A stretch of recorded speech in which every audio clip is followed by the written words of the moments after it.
নমস্কার। বর্তমানে একটি বহুল চর্চিত বিষয় হলো যে স্মার্ট মিটার ভালো না খারাপ। একদিন হঠাৎ আপনার বাড়ির বিদ্যুতের পুরনো মিটার খুলে নিয়ে তার জায়গায় লাগিয়ে দেওয়া হলো একটি নতুন স্মার্ট মিটার। আপনি হয়তো ভাবলেন, আচ্ছা ঠিক আছে, নতুন প্রযুক্তি যখন এসেছে নিশ্চয়ই ভালোই হবে। কিন্তু আপনার পাশের বাড়ির বিজন কাকু বললেন, এই সাবধান, স্মার্ট মিটার লাগিও না, ওতে বিদ্যুতের বিল অনেক বেড়ে যাবে। আপনি অফিসে গেলেন, সেখানে অফিস ক্যান্টিনে খাবার সময় কথা প্রসঙ্গে আপনার বন্ধু বিমল বলল, না রে, এতে ভয়ের কিছু নেই, এটা আধুনিক প্রযুক্তি, এতে বিদ্যুৎ চুরি কমবে, পরিষেবা আরও উন্নত হবে, ইত্যাদি ইত্যাদি। আপনি তো পড়লেন মহা ফ্যাসাদে। এবার বলুন তো, কাকে বিশ্বাস করবেন? মানে সত্যিটা কোথায়, জানবেন কোথায়?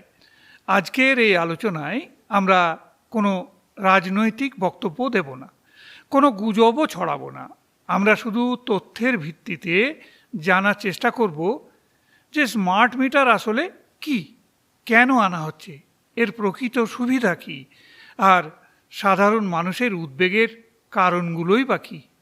এখন একটি বিষয় আমাদের মনে রাখা দরকার, যে প্রযুক্তি আজ আপনার বাড়ির দেওয়ালে লাগবে সেটি সম্পর্কে জানার পূর্ণ অধিকার আপনার আছে। চলুন এবার শুরু করা যাক।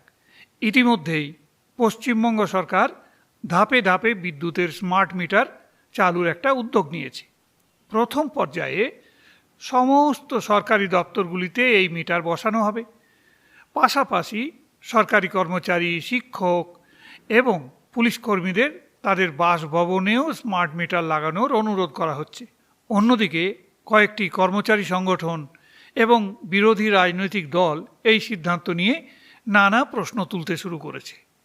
তাদের বক্তব্য, 2003 সালের বিদ্যুৎ আইনে স্মার্ট মিটারকে সরাসরি বাধ্যতামূলক বলা হয়নি। পাশাপাশি তাদের আশঙ্কা, ভবিষ্যতে সাধারণ গ্রাহকদের উপর অতিরিক্ত আর্থিক চাপ তৈরি হতে পারে। তাহলে এখন প্রশ্ন হলো, স্মার্ট মিটার কি সত্যিই সাধারণ মানুষের সুবিধার জন্য, না এর মাধ্যমে বিদ্যুৎ সংস্থার নিয়ন্ত্রণ আরও বাড়বে? এই প্রশ্নের উত্তর খুঁজতে হলে আমাদের প্রথমেই জানতে হবে স্মার্ট মিটার আসলে কি। এখান থেকেই শুরু হচ্ছে আমাদের আসল আলোচনা। স্মার্ট মিটার হচ্ছে এমন একটি আধুনিক বিদ্যুৎ মিটার যা শুধু বিদ্যুৎ ব্যবহারের হিসাবই রাখে না, স্বয়ংক্রিয়ভাবে সেই তথ্য বিদ্যুৎ বিতরণ সংস্থার কাছে পাঠাতেও পারে। প্রয়োজনে এতে প্রিপেড ব্যবস্থাও চালু করা যায়। সাধারণ ডিজিটাল মিটারের সঙ্গে এর মূল পার্থক্য হলো যে স্মার্ট মিটার দ্বিমুখী যোগাযোগ করতে পারে, অর্থাৎ শুধু সে তথ্য পাঠায় না, বিদ্যুৎ সংস্থা থেকেও সে নির্দেশ গ্রহণ করতে পারে। যেমন ধরুন, দূর থেকে সংযোগ চালু বা বন্ধ করা, নির্দিষ্ট পরিস্থিতিতে ট্যারিফ পরিবর্তন করা, কিংবা মিটারের বিভিন্ন সেটিং আপডেট করা সম্ভব। কিন্তু এই যোগাযোগের জন্য মিটারের ভিতরে একটি বিশেষ কমিউনিকেশন মডিউল থাকে। সাধারণত সেলুলার নেটওয়ার্ক, রেডিও ফ্রিকোয়েন্সি বা পাওয়ার লাইন কমিউনিকেশনের মাধ্যমে তথ্য আদান প্রদান হয়। এখানে পশ্চিমবঙ্গে সেলুলার নেটওয়ার্ক ব্যবহারের যে সম্ভাবনা, সেই সম্ভাবনায় বেশি বলে জানা যাচ্ছে।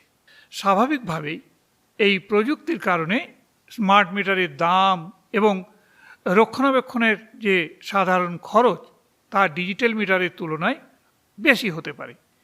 এই ব্যয় শেষ পর্যন্ত কিভাবে বহন করা হবে সেটি কিন্তু নীতি নির্ধারণের বিষয়।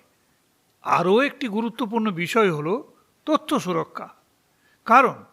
কারণ স্মার্ট মিটার নিয়মিতভাবে তথ্য আদান প্রদান করবে। বিশেষজ্ঞদের একাংশের মতে সাইবার নিরাপত্তা নিশ্চিত করা অত্যন্ত জরুরি। নেটওয়ার্ক বা সফটওয়্যারের ত্রুটি হলে ভুল রিডিং, বিল সংক্রান্ত সমস্যা বা পরিষেবায় বিঘ্ন ঘটার সম্ভাবনা কিন্তু উড়িয়ে দেওয়া যাচ্ছে না।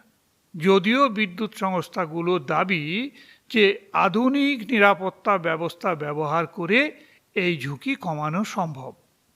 আরও একটি আলোচিত বিষয় হলো যে দূর থেকে সংযোগ নিয়ন্ত্রণের ক্ষমতা। এতে কি হবে?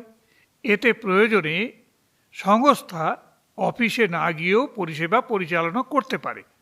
সমালোচকদের মতে এতে গ্রাহকের উপর সংস্থার নিয়ন্ত্রণ বাড়তে পারে। আবার সমর্থকদের মতে এতে পরিষেবা দ্রুত ও দক্ষ হয়। এছাড়া এখানে ডিজিটাল নির্ভরতা বাড়বে। রিচার্জ, ব্যবহার দেখা বা অভিযোগ জানাতে অনেক ক্ষেত্রে মোবাইল অ্যাপ বা অনলাইন পরিষেবার যে প্রয়োজন, সেই প্রয়োজন হতেই পারে। প্রযুক্তিতে অনভিজ্ঞ বা বয়স্ক গ্রাহকদের কাছে এটি কিন্তু একটি নতুন চ্যালেঞ্জ হয়ে উঠতে পারে।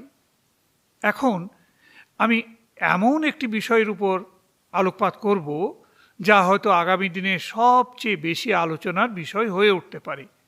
সেটা কেমন? না, সেটা হচ্ছে ডাইনামিক ট্যারিফ। এই শব্দটা শুনতে একটু খটোমটো লাগছে না? হ্যাঁ, লাগতেই পারে, কিন্তু উদাহরণ দিলে বিষয়টা বোঝা যাবে খুব সহজেই। আচ্ছা, আপনি কি কখনো দেখেছেন যে বৃষ্টির দিনে উবার বা ওলার ভাড়া দ্বিগুণ হয়ে যায়? অথবা অথবা ধরুন রাজধানী এক্সপ্রেসের টিকিটের দাম একদিন একরকম, আবার আরেক দিন অন্যরকম। আসলে এটাই হলো ডাইনামিক প্রাইসিং। তাহলে প্রশ্ন হচ্ছে, একদিন যদি বিদ্যুতের ক্ষেত্রেও এই একই ব্যবস্থা চালু হয়, ধরুন সন্ধ্যে 7টা থেকে রাত 10টা, এই সময় পর্যন্ত এক রেট, আবার গভীর রাতে অন্য রেট, তখন কি হবে?